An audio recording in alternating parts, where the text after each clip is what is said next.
ভোরের দিকে কিছুটা ঠান্ডা অনুভূত হলেও বেলা বাড়তেই কিন্তু একেবারে গরম যেন জাঁকিয়ে পড়ছে।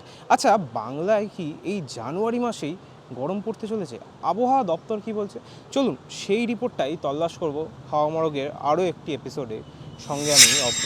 কলকাতায় এদিন সর্বনিম্ন তাপমাত্রা 13 ডিগ্রি সেলসিয়াসের ঘরে থাকলেও গত 24 ঘন্টা আগে পর্যন্ত সর্বোচ্চ তাপমাত্রা ছিল 24 ডিগ্রি সেলসিয়াসের ঘরে।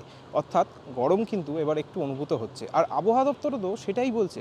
হাওয়া অফিস জানিয়েছে আগামী 1-2 দিনের মধ্যে বিশেষ করে সোমবার থেকে 2-3 ডিগ্রি তাপমাত্রা ফারাক দেখা যেতে পারে। অর্থাৎ 2-3 ডিগ্রি তাপমাত্রা বাড়তে চলেছে এই দক্ষিণবঙ্গ জুড়ে।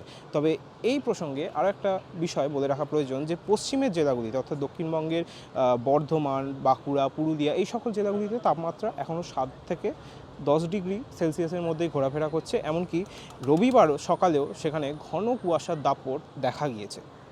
কুয়াশার দাপট যখন প্রসঙ্গ, সেখানে উত্তরবঙ্গকে আসতেই হবে।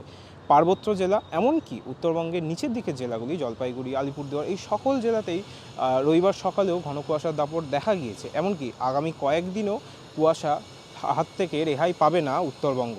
পাশাপাশি সেখানে তাপমাত্রা যে কমবে এমনটা নয়। আবহাওয়া দপ্তর জানিয়েছে আগামী কয়েকদিনের মধ্যে বিশেষ করে এই সোমবার থেকেই 2-3 ডিগ্রি তাপমাত্রা বাড়তে চলেছে উত্তরবঙ্গ জুড়েও। তবে খুব একটা হেরফের হবে এরকম বিষয় নয়।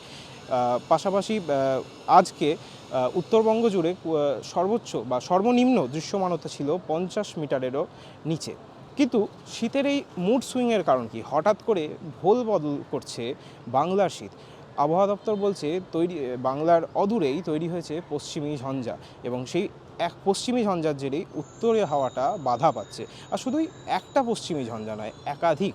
আগামী 19শে জানুয়ারি এবং 21শে জানুয়ারি আরও দুটি পশ্চিমী ঝঞ্ঝা তৈরি হতে চলেছে বাংলার অদূরে। আপনারা দেখছিলেন TV9 বাংলা ডিজিটাল।